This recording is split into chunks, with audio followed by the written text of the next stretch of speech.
They say pleasure is the reward. But what if it's the disguise? What if the chocolate, the scroll, the lust, the laugh are just shadows, cleverly dressed, masking something far more primitive and far more painful? Let me ask you this. When was the last time you felt full, without needing something more? Not just satisfied, not just entertained, but deeply, profoundly untouched by craving? Because here's the thing. We live in an age of pleasure, but we are starving. Carl Jung once warned that the things we chase for comfort are often the very things that keep us from healing. And today, you'll see pleasure in a way you've never seen it before. Let's begin. Imagine this. You wake up. You check your phone. You don't even know why. There's no emergency, no joy. But the habit is stronger than hunger. A reel makes you smile for 3 seconds. You laugh and forget it ever happened. Then another and another. And somewhere in that infinite scroll, the day vanishes. But the ache doesn't. You put the phone down, maybe eat something sweet, or salty, or both. Then guilt creeps in. You weren't even hungry. You just needed something. And that something wasn't food. It wasn't dopamine either. It was silence. It was escape. It was a pause in the storm you've never put into words. Let me show you how Jung saw it. He said that every person has a shadow, a hidden self we bury beneath distraction. And pleasure is the shovel. When you eat not because you're hungry. When you scroll, not because you're curious. When you desire, not because you love. You are not choosing joy. You are choosing anesthesia. Here's the painful truth. Most pleasure isn't pleasure. It's relief from self-awareness. But the price is steep. Because every hit of fake pleasure creates a deeper hunger for the real thing. And when we don't get it, we feel broken. We're not. We're just unaware. Unaware that we've been conditioned to mistake escape for enjoyment. Unaware that the pleasure we seek is often a symptom, not a solution. Let me take you deeper. You're 6 years old. You cry. No one listens. So you learn. Feeling bad gets me nothing. But when you smile, when you perform, when you distract yourself, people approve. And that reward sticks.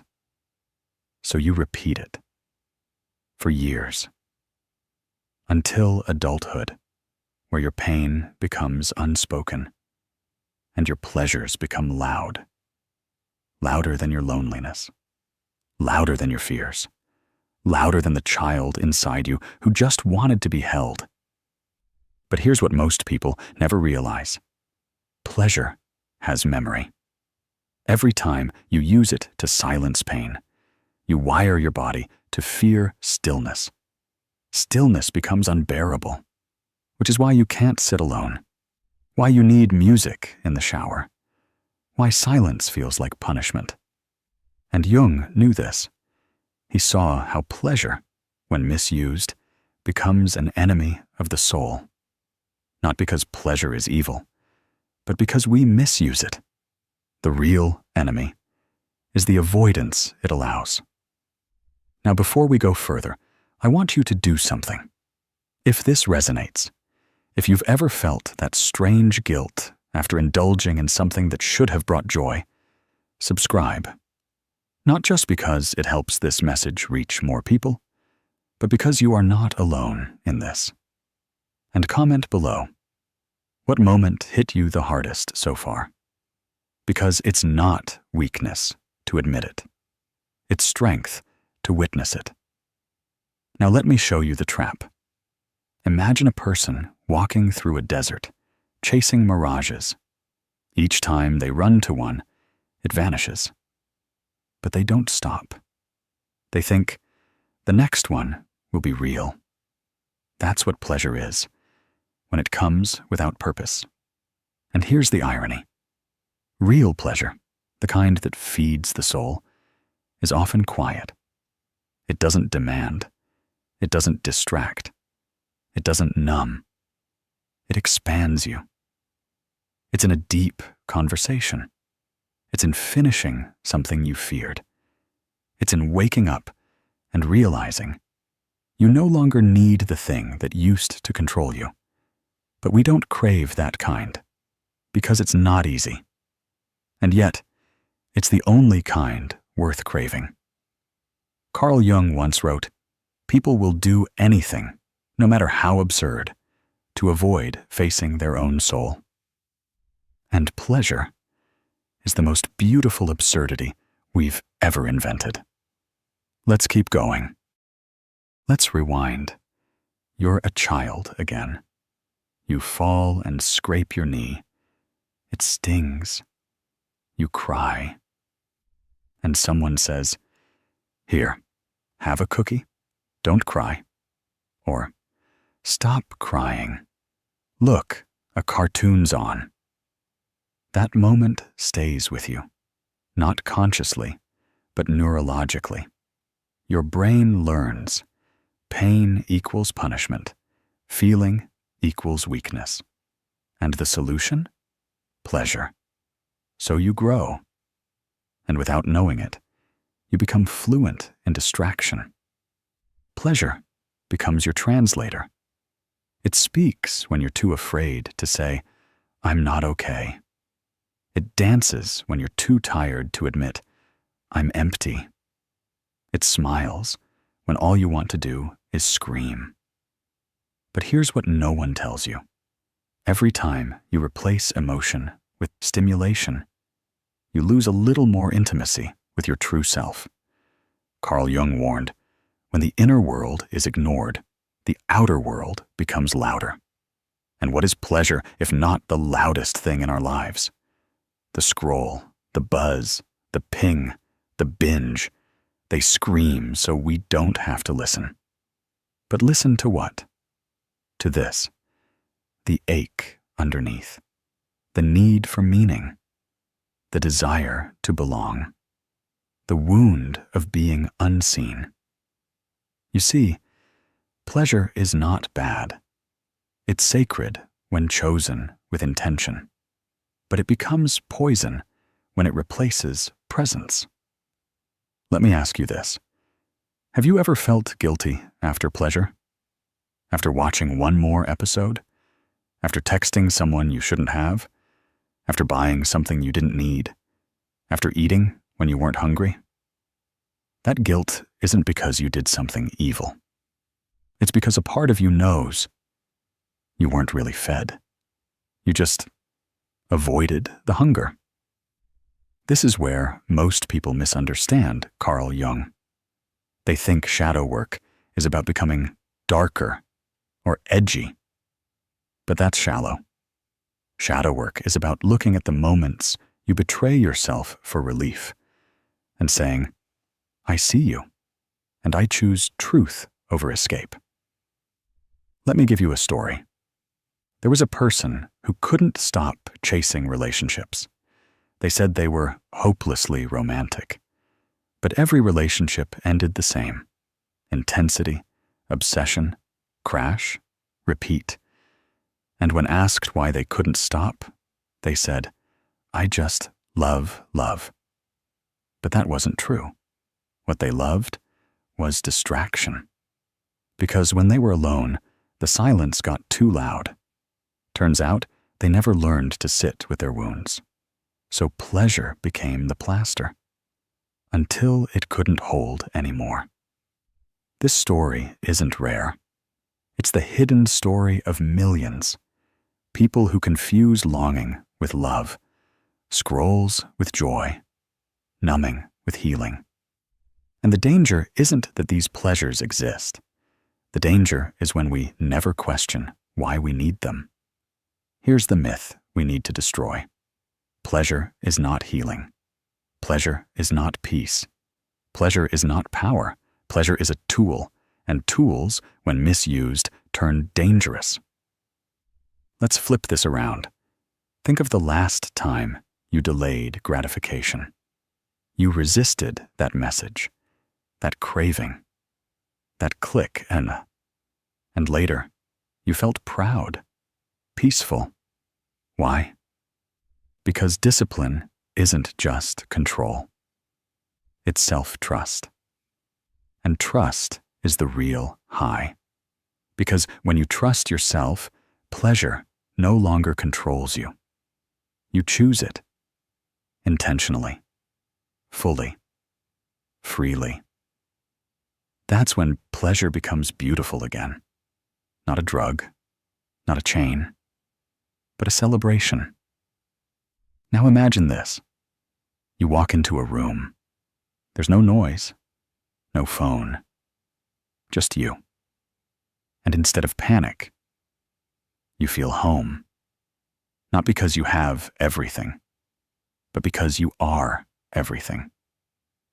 That's what Jung meant by individuation, becoming whole, not through denial, not through constant grinding, but through integration, the ability to feel pleasure without using it as a bandage, the ability to enjoy silence without fearing it, the ability to be with yourself and like who you're with. That's the goal. But you can't get there by chasing endless highs.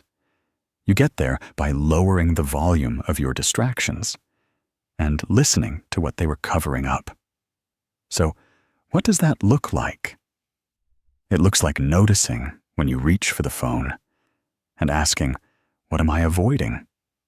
It looks like letting yourself feel that loneliness without patching it with sugar, with sex, with scrolling.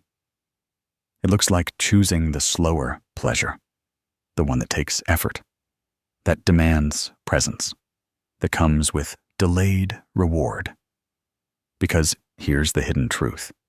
Real pleasure isn't instant. It's earned. The best laugh is with someone you trust. The best meal is after a long day of meaningful effort. The best connection is after a conversation where you were seen, not just swiped. Let me give you a moment of pause. If this message has shaken something inside you, good. That's what awakening feels like. It's not grand. It's quiet. It's not dramatic. It's decisive. And the decision is simple.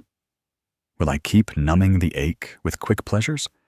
Or will I meet myself fully, bravely, without needing anesthesia? Carl Jung believed that our neuroses are not caused by trauma, but by our refusal to confront what that trauma left behind. And pleasure, when used unconsciously, ensures we never confront it. But now that you see it, what will you do? Let's go deeper. So here we are. You've heard the warnings. You've felt the tremors of recognition. You've watched the mask of pleasure begin to slip. Now comes the part no one wants to face. The truth that doesn't just sting, it shatters. Because to truly reclaim your life from false pleasure, you must admit something terrifying. You have betrayed yourself. Not once, but quietly, daily, over time. Every time you reached for the fast fix. Every time you said, just 5 more minutes. Every time you avoided the silence because it whispered too loudly. Every time you told yourself, this makes me feel good, when really, it just helped you forget. But listen carefully. This isn't shame. It's awakening. You're not weak for doing what you thought kept you safe. You're not broken for craving something that dulled the ache. You were surviving. And now, finally, you are ready to live. Because once you see the loop, once you understand that most pleasure was never joy, but sedation, you no longer chase the same things. The party doesn't hit the same. The scroll doesn't scratch the itch. The hookup doesn't fill the hole. The sugar doesn't soothe the scream. Because the real pain wasn't boredom. It was the absence of self. Let me paint this in a way that sticks. Imagine your life as a house, and inside it lives your wounded child, your ignored truth, your unhealed memory. But instead of entering through the front door to meet them, you build an entertainment system outside. Music, lights, candy, comfort. You throw a party in the yard while your inner child waits, unseen. That's what unchecked pleasure does. It builds a carnival outside your house, so you never go inside. But healing, real healing, is walking through the silence, stepping inside the house, sitting with the child, and saying, "I'm here now. You can speak." That's the work Jung spoke of. He didn't want people to become addicted to stillness. He wanted them to become unafraid of it, to know that silence isn't the absence of life. It's the presence of everything we've avoided. Now here's the climax, the final myth that must be broken. You've been told that pleasure is the goal, that happiness means feeling good, that the more you indulge, the more free you are. But freedom isn't about doing whatever you want. It's about not needing to. True pleasure is not the chocolate, not the phone, not the ego stroke. True pleasure is the moment you realize you no longer need to be distracted from yourself. You can sit in the stillness and smile, not because it's empty, but because it's full of presence, full of truth, full of power. You become the kind of person who doesn't chase the high, because you already carry the peace. And people will notice. They'll say you've changed.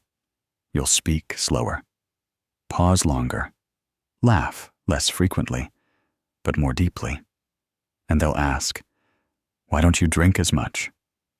Why are you off social media? Why don't you text back right away?" And you'll smile, because they won't understand that you're not avoiding anything anymore. You're simply present. That's what scares most people. Because when someone stops needing pleasure to feel okay, they become powerful, uncontrollable, undistracted, unmanipulable. Pleasure no longer lures them. Marketing doesn't hypnotize them. Addictions lose their teeth, because presence has returned. And presence is the purest form of rebellion. Carl Jung once said, "The privilege of a lifetime is to become who you truly are. And who you are is not a dopamine addict. You are not a bundle of cravings. You are not a consumer of feelings. You are a creator of meaning. And meaning is not always pleasurable. In fact, it rarely is. It's demanding. It's exhausting. It's inconvenient. But it is real. And it will feed you in ways pleasure never could. So the next time the craving hits, pause. Not to fight it, not to shame it, but to ask, what do I truly need right now? That question alone can change your life, because it breaks the loop.